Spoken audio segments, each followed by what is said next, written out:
The VolQuest 2-minute drill is brought to you by Craven Wings.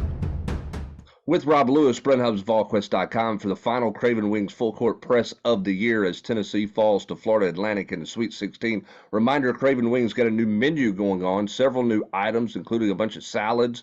They've got some chicken nachos. They've got a buffalo chicken dip. Lots of things going on at Craven Wings with their new menu at all their locations. And that it's more than just wings at Craven Wings. And Rob Lewis, it was more of what Tennessee fans didn't want to see tonight as the Vol offense again spit and sputtered their way through 40 minutes, and ultimately it ended up costing Tennessee. Yeah, that was, if anybody, I would say nobody is surprised out there that Tennessee's season ended, at least in part because of a really poor offensive performance. They shoot 33% tonight against Florida Atlantic. They scored 28 points in the second half. But Hubbard, really, to me, I mean, nobody's surprised that they had a bad offensive night. What surprised me probably more than anything is that Florida Atlantic, which starts one player over 6'4", out rebounded Tennessee 40-36, and that number stood at 40-32 until Tennessee got four wild loose ball scrambles in that last minute when they were just chucking threes. That, and again, 33% is pitiful.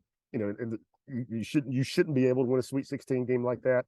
But to me, the bigger indictment for Tennessee's execution tonight was to have such an advantage on in size, in the paint. And I'm not talking just about the big guys. I'm talking about having 6'5", 6'6", 6'7" wings against a small backcourt, and for Florida Atlantic to beat them on the glass like they did. Again, nobody's going to be surprised Tennessee had a rough shooting night. I'm really surprised that they got worked over on the glass like they did a week after they out rebounded the biggest team in the tournament. Yeah, I mean, it was the quickness of Florida Atlantic that gave Tennessee lots of fits. And as you mentioned, it's not just a big man. It was a lot of the guards struggling to box anybody out that gave up the offensive rebounds and the second chance opportunities. My question, Rob, is what happened with the post play? What did Florida Atlantic do to take away the post play? Obviously, Uros got off to the great start. I get that that maybe they collapsed down on him some, and he's not going to be a consistent scorer. But Tennessee got away from the paint again. Josiah James was 1 of 5 from inside the three-point arc. He took more three-point shots than he took two-point shots. Kumwa did not show tonight. What happened to Tennessee's play inside-out offense with post play tonight, or inside the paint for Tennessee? I mean, the head coach had plenty of blame to go around. To me, based on his post-game comments, it sounded like it was more about the big guys not doing their work, outside of Uros early on, carving out some space, because he felt like Florida Atlantic was really pressing out on the perimeter guys and not sagging to take away the entry pass. And I think he felt like Olivier and Uros later didn't do a great job of carving out space, establishing position. And he didn't put it all on them. He said there were some times where the guards didn't get in there when they had position. But sticking with that, Hubbard, Olivier and Camwan is going to, in his career, assuming he played his last game, has there ever been a more enigmatic player, a player that was harder to figure out from one game to the next than him? I mean, he legit had one of the best games of any kid in the tournament last week against Duke. Tonight, he's 2 of 9 from the field. He doesn't even score a point until the 5:23 mark of the second half in a game where, on paper, you would think that he should feast. Yeah, I mean he's an example of kind of this team. I mean this team seems to play their best against the best competition, and they struggle against competition where they're the favorite against, and that was that was the case tonight. I mean even in the first half, Rob, when defensively they were stellar and survived on the boards okay.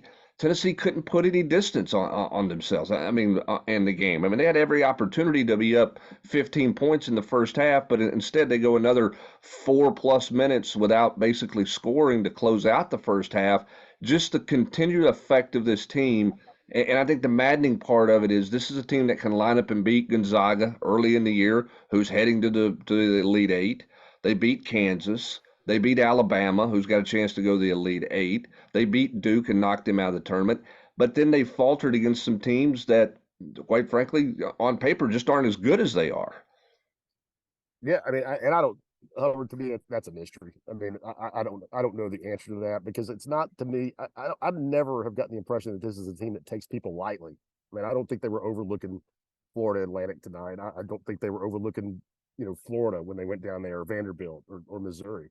I just the results are, you can't argue with them. I mean, the best teams on their schedule, they got up for them. I mean, two teams that are still playing, Alabama and Texas, Gonzaga in an exhibition game. So, maybe they're just a group that needs, that's something extra for motivation. But I've never ever gotten a whiff that they're entitled, or they think they're going to win just because of the name on their opponent's jersey. They don't come across that way. I don't think they're wired that way. But man, I mean, did every game in the final analysis, Hubbard, did every game they lose this year, except for Texas A&M, were they favorites? Probably not Arizona. They probably Arizona. You're right. On the road to Arizona, on the road at Texas A&M. We can look it up, but I bet the other 8 losses came when they were favorites. Yep, probably were. And again, the Sweet 16 proves to be another house of horrors for Tennessee, regardless of seemingly who the coach is. Tennessee's had every golden opportunity through the years in the Sweet 16. There were blown leads to Ohio State. There was a blown lead to North Carolina. There was a missed opportunity against Loyola Chicago. Tonight, missed opportunity. The Sweet 16 has long been unkind to Tennessee. And man, I tell you what, Hubbard, Vol Nation showed up in New York. I mean, it was they were ready. This team had support. They had backing. I mean, Madison Square Garden, by far more Tennessee orange in here than any other team color. And as this fan base always does, when you put a product out there that's worthwhile, they will support it. And man, Tennessee, you talk about squandering a golden opportunity tonight, which there would have been some stories coming out of Tennessee fan, 5,000 Tennessee fans in the Big Apple for 3 nights, and instead it's just what could have been. Yep, certainly would have been, and that's the opportunity, and that it is for Tennessee. That's going to do it for this edition of the Craven Wings Full Court Press. For Rob Lewis in New York City, I'm Brent Hubbs, VolQuest.com. When you're craving wings, it's got to be Craven Wings. Online at cravenwings.com.